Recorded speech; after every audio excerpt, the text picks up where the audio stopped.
Este día vamos a hablar sobre la oración de Jesús y vamos a dedicar un espacio de tiempo para considerar el capítulo 17 de Juan, que es un capítulo maravilloso que espero traiga aliento a nuestro corazón. Así que junto a nuestro pastor Dani Perla vamos a comentar un poco de esto. Él nos va a ayudar a entrar en algunos conceptos que son muy importantes. Y recalco, serán algunos conceptos porque ese capítulo es muy profundo. Pero vamos a orar pidiendo la dirección de nuestro Dios. Querido Padre, estamos agradecidos por esa oración que hizo nuestro Señor Jesucristo, porque en ella vemos cómo esa relación que hay en la deidad, también el Señor Jesús quería que se trasladara a nosotros, que nosotros nos relacionemos contigo y que aprendamos a relacionarnos unos con otros a fin de poder reflejar tu amor. En el nombre de Jesús pedimos que nos des sabiduría para poder aprender las lecciones que necesitamos. Amén. Amén. Para este día, pastor, vamos a considerar el capítulo 17 de Juan, como decíamos antes, y quizás para comenzar, la primera pregunta es, ¿por qué esta oración de Jesús es tan importante para nosotros y qué elementos hay en este capítulo que nos van a ayudar en nuestra relación con Dios, pero también con los demás? Muy bien, la primera cosa que debe llamar nuestra atención es que Jesús oró. Amén. Es la importancia de la oración, la necesidad de la oración, que es una comunión con Dios. Si Jesús mismo, que había venido del cielo, oró, quiere decir que Jesús sabe que la oración funciona, que la oración conecta con algo que está más allá de nosotros en esta tierra. Entonces, vale la pena destacar eso. Ahora, hablando en sí de la oración, la estructura de la oración de Jesús en San Juan 17, creo que es una de las oraciones más extensas que está registrada en las Escrituras que Jesús hizo.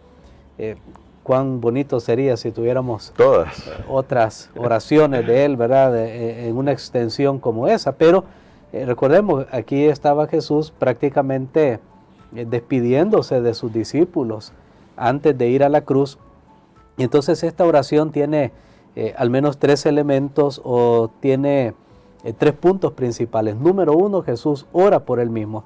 Eso es bien claro en los primeros 5 versículos. De ahí en adelante, Jesús ora por sus discípulos. Y en el versículo 20 se hace claro que Jesús ora por todos, por todos nosotros, por aquellos que van a creer, por el mensaje que va a ser predicado por los discípulos, tanto los primeros discípulos como los discípulos en los siglos siguientes. Y creo que nosotros, al ver esta estructura de la oración, podemos ahora entender un poco por qué Jesús tenía en mente esto. Definitivamente, primero Él oró por Él, oró para glorificar a Dios, al Jesús ser glorificado. Y recordemos cómo iba a ser glorificado en la cruz, porque en la cruz iba a revelar el carácter de Dios. No es egoísta, no busca lo suyo, o sea, todas las características del amor se iban a manifestar allí en una persona, en la persona de Jesús. Y siendo Jesús glorificado, iba a glorificar al Padre. Noten lo que, si Jesús cumplía con esas características del amor, pues el Padre también tiene esas características. Me llama la atención eso. Creo que es un concepto para nosotros los cristianos, que a veces hablamos de glorificar el nombre de Dios, pues no hacemos lo que Dios hace. Claro. Y creo que la mejor manera de glorificar a Dios es haciendo su voluntad.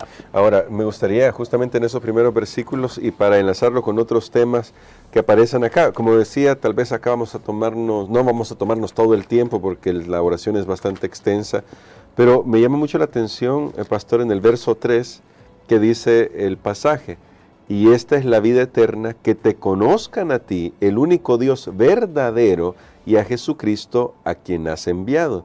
Y parece que este tema de lo verdadero y la verdad está bastante presente acá, al punto que en el versículo 17, que es un texto bastante interesante, dice: santifícalos en tu verdad, tu palabra es verdad. Y entendemos, por lo que hemos aprendido hasta acá, que Jesús viene para revelar la verdad acerca de quién es Dios. Él es la máxima revelación de quién es Dios. En este sentido, pastor, la pregunta es, ¿importa la verdad tanto como para que Jesús ore en este sentido, hablando del Dios verdadero, hablando de la palabra que es verdad? en una sociedad, y lo digo por nuestra sociedad, en la que la gente dice, bueno, usted tiene su verdad, yo tengo mi verdad, cada quien puede vivir su verdad. ¿Qué nos dice esta oración al respecto? Sí, es que recordemos nosotros, Jesús mismo ha dicho, yo soy el camino, la verdad y la vida. Ahora Jesús viene y ha dicho también que el Espíritu Santo guiará a toda la verdad, ¿no? Te sigue el concepto de la verdad. Ahora ha dicho que la palabra de Dios es verdad. ¿Por qué? Porque es lo que tenemos nosotros ahora registrado, es la palabra de Dios, porque no hay varias verdades, no, hay una sola verdad. Y todas las demás cosas que sean verdad, se desprenden de esa verdad. Lo estudiamos cuando vimos esa oración o esa frase de Jesús, yo soy el camino, la verdad y la vida, que Él es la fuente de la verdad, así como Él es la fuente de la vida. Entonces toda verdad se origina en Cristo Jesús. Y sabe que no solamente los cristianos a veces han tenido esa parte de la verdad, han habido en diferentes culturas. Toda la verdad, sea científica, filosófica, pero que sea verdad, claro, viene de Jesús. Pero aquí especialmente Jesús está hablando de la verdad que conduce a la salvación. No hay dos caminos para ir al cielo, no hay tres maneras de salvarse, hay una sola. Amén. Y eso es a través de Jesucristo. Eso es lo que Jesús está diciendo acá. Definitivamente, bueno, incluso dice el Dios verdadero, porque tenemos siempre, lastimosamente, yo lo comentaba hace unos días, el ser humano solo ha tratado de idear medios de salvación, medios de conectarse con algún ser superior, pero son sus propias suposiciones, con sus propias limitaciones. El ser humano quiere muchas veces conocer a Dios desde su perspectiva, en vez de dejar que Dios se revele y aceptar lo que Él ha revelado. Por ejemplo, estaba viendo este concepto bien interesante. La mejor manera de entender la Trinidad es reconocer que no podemos entenderla. Claro. Miren qué importante, porque no podemos ver cada detalle con nuestra propia lógica. Llega un momento que uno dice, bueno, esto sí es así.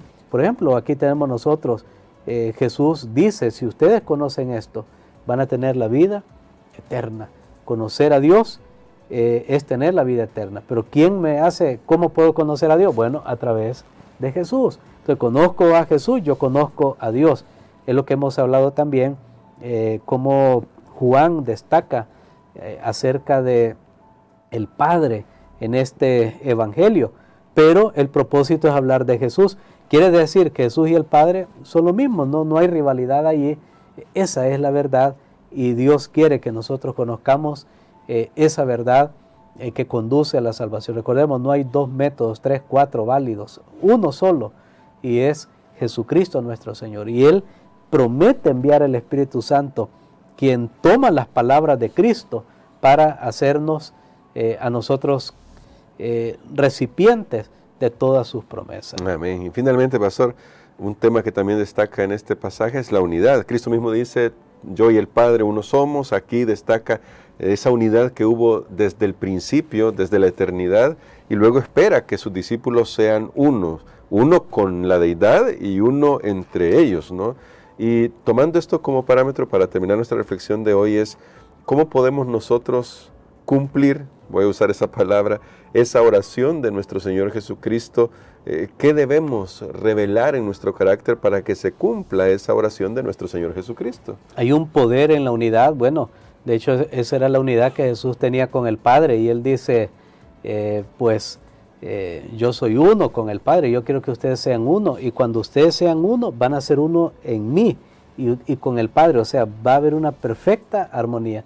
El testimonio más poderoso en favor del cristianismo realmente es la unidad que profesamos entre los miembros de la iglesia cristiana. Podemos hablar muchas cosas, pero una iglesia con divisiones, con rencillas, una iglesia dividida realmente no podrá tener un testimonio poderoso ante el mundo. Creo que Jesús oró por la unidad porque Él vio que era la manera como nosotros testificamos que está en nuestro medio. Y hay una ilustración, mire, cuesta unirse como seres humanos, seamos honestos. Sí. Tenemos diferentes culturas, razas, pensamientos. Aún en un mismo país, uno educa de una manera a su hijo, el otro de otra, una filosofía, otra, depende de quién lo educó, qué leyó, etc. ¿Cómo cuesta? Pero ahí es donde viene, voy a usar esta palabra, la genialidad de la iglesia, que personas que son tan diversas o diferentes, o más la palabra diversa creo que cabe, puedan estar unidos, haciendo algo, unidos en una misión. Recuerden, Jesús muestra que Él y el Padre están unidos en la misión de salvar al ser humano. Aquí cuando Jesús habla de unidad, porque hay personas que pueden estar unidos, pero para otra cosa. Claro. La Torre de Babel es un ejemplo de eso. Sí. Tenían una unidad muy buena, pero para luchar contra Dios, contra la palabra de Dios. La Biblia habla en Apocalipsis, va a haber un momento de unidad de los poderes políticos y religiosos de este mundo, pues no significa que es la unidad de la que Jesús oró. Claro. Estamos hablando de la unidad misional, de la unidad donde la iglesia se une para cumplir la misión de Dios en esta tierra, que es proclamar el Evangelio. Pero la iglesia tiene que estar unida. Definitivamente peleando, discutiendo. Tal vez la palabra discutir no es negativa, aunque nosotros la usamos negativa, pero tal vez sí peleando, dividiéndonos, creyendo que yo tengo la razón más que el otro, no vamos a poder glorificar a Dios y cumplir ese propósito que Él ha tenido para la iglesia, porque recordemos que la iglesia, lastimosamente no pudimos estudiar, hermano Gerson, por el tiempo, aún la lección tiene para un capítulo entero un solo día, claro. y es bien difícil poder abarcarlo, pero recordemos, ya Jesús había dicho a los discípulos, ustedes harán cosas mayores que esta, luego mencionó el Espíritu. Quiere decir que la presencia de Jesús sigue en este mundo a través de sus seguidores, por supuesto empoderados por el Espíritu Santo. Amén. Entonces la iglesia tiene que hacer lo que Jesús haría si estuviera aquí en persona, pero ahora Él no está, estamos nosotros habilitados por el poder del Espíritu Santo, pero no podremos tener ese poder realmente si no nos unimos. Y para prueba de ello, Hechos 2. Ahí nosotros encontramos que los discípulos lograron entender que para recibir el Espíritu Santo tenían que estar en unidad. Ya habían otros requisitos anteriores. Número 1 era la obediencia. Jesús lo dijo bien claro, que tenían que estar en obediencia, orar, obediencia y unidad. Esas tres cosas tienen un poder y por eso el enemigo se encarga de eso. Mire, para orar no tenemos tiempo. Obediencia, todo el mundo relativiza. No, esto antes era malo, hoy ya no. Hoy pensamos de esta manera. Y unidad, ni se diga, tantos problemas, factores que hay que uno dice una cosa, el otro dice otra, uno cree uno, este defiende esto, este el otro. Bueno, el diablo sabe bien, el diablo sabe bien que el día que nosotros oremos, el día que nosotros obedezcamos los mandamientos de Dios y el día que nosotros nos unimos en una misión, vamos a tener una fuerza imparable en este mundo. Pero Jesús oró y alguien dijo una vez, hermano Gerson, y tal vez de esta manera concluimos este día, alguien dijo, esta es una de las oraciones de Jesús que no se ha cumplido. Él hizo muchas oraciones, Él hizo muchas oraciones que se cumplieron. Él daba su palabra y las cosas sucedían, pero esta no se ha cumplido porque depende de nosotros. De mí. Depende de mí. Depende de tú y yo. Y qué tremendo que Dios se queda como atado de manos esperando hasta que yo le dé permiso para que Él pueda obrar. Pero bueno, creo que nuestro privilegio como iglesia, como creyentes, es recibir esa bendición de Dios que definitivamente ha sido prometida para los que le aman. Y quiero, pastor, que ore por nosotros por esto, para que le permitamos al Señor que pueda obrar en nuestro corazón de tal manera que podamos reflejar todo lo que San Juan 17 quiere que reflejemos. Amén. Padre, gracias te damos, Señor, por esta lección. Gracias porque Jesús oró en nuestro favor. Aceptamos su oración, aceptamos su intercesión en nuestro favor.